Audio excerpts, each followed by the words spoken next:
90s staple that first made Mary-Kate and Ashley Olsen fashion icons is back. Yes, it's the return of the scrunchie. Julia Grieve is here from Preloved.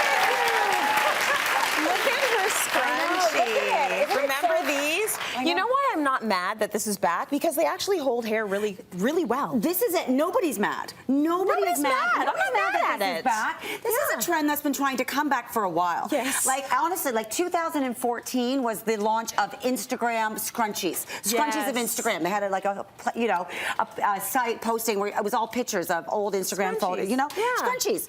I always was laughing that I kept thinking that Carrie Bradshaw from Sex and the City, her famous line was, "No woman would be caught dead in a hip downtown restaurant in a scrunchie." In a scrunchie. Well, it's gonna have to take that back. Take it back, Carrie. Especially because Balenciaga launched theirs this season for $200. Oh my gosh. $200 for a scrunchie. Okay. How much do yours cost that we're about to make? I'm gonna show you how to make it for $1, and then you can take that $199 and go to the downtown restaurant. I love that.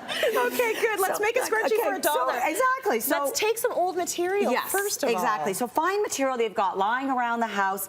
Obviously, my favorite would be sort of silk scarves. Oh, yeah. I mean, that's again why I think they're, like you said, you're not mad that they're back. They're functionable, right? Like elastic can actually break hairs. So if you have it wrapped in a nice thing like a silk scarf, it will actually protect your hairs. Okay. So silk scarves, whatever you've got lying around, denim shirts, whatever. Next thing you're going to need is elastic. Okay. So pick the type of different elastics. There's different widths in elastic. Okay. So if you go with the thicker one, you're obviously going to make a much bigger scrunchie. If you go with the thinner one, that's sort of more of what you see, what Mary-Kate and Ashley were rocking. So that thinner one, which I would say is about a quarter inch, is a great length.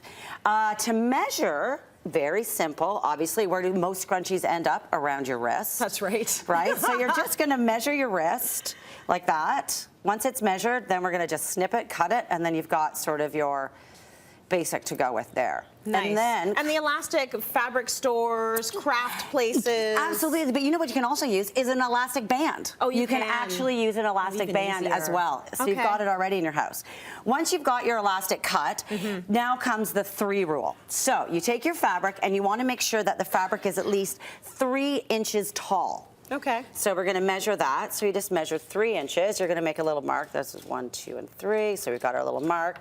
And then, as I said, the 3 rule, you want to make the fabric 3 times as long as what your elastic was. Got it. So then we just measure that. 1, 2, and 3. Because you need lots of fabric for it to scrunch. It needs to scrunch. That's right? the whole point. Then you just measure that out, do your measurements, do a little handy-dandy cut, which I've already done for you. Nice. So we've got the cut piece. Then we're gonna have to fold this in half now and get this ready to go. Okay.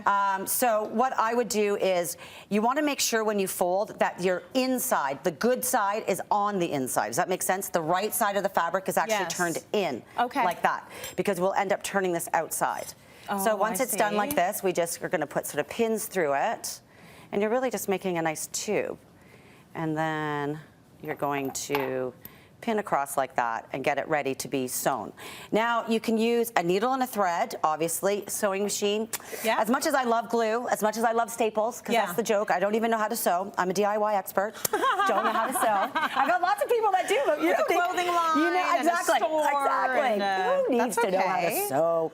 But this project does work a lot better if you actually can get it sewn, but it's one strip, right? So you're gonna sew it along there and be ready to, it'll look like this. Okay. Another little hack that I like to use when I'm using fabrics pieces that are small, instead of ironing, because you always got to bring out the iron. Look how small this is. Get a hair straightener. Right through it. I like that. Easy. So again, quick and easy. Steam it through that. You got it on anyways. Exactly. Well, you're going to do your hair, then you can steam your fabric. That is smart. So then what you have to do is flip this inside out. So you would put sort of a safety pin through it, feed it through, and then you've got your tube. Right, so then it flips around and then your tube's done. You haven't put the elastic in there yet, have you? No, now we're gonna take our elastic and we're gonna put this through. So it's pretty quick. I mean, you're just gonna feed the elastic through it And this is like a craft for the. You know what? I can see myself doing this with my daughter. She would love this. Exactly, and that's the whole thing. And then she'd want to wear it. Exactly, all and of them at the same time. You are seeing scrunchies everywhere, every store, everything, and they don't even remember the first time around. No, they don't. You know, they think you're so cool that you can show pictures of you wearing them first time around. Look what I made up, kids. Exactly. I invented it. Exactly. So then, yeah, it's going to come through here. Again, simple, easy projects. So then you've got that. Comes through, just tie a knot. You don't even have to sew the elastic at the end. Oh, this is the best part of it. You can just do a little tie knot at the end, and then we're good to go. And then if you are are you attaching the two pieces of fabric together? So are we sewing that We would do a little stitch there, but sometimes, you know, once it's done, you can even, once this is tied in a knot, there we go. It can even exactly tuck it in. Exactly, because it's already a loop, and it's in the hair. Show us your finished scrunchie. So there's the scrunchie. Here's another one here.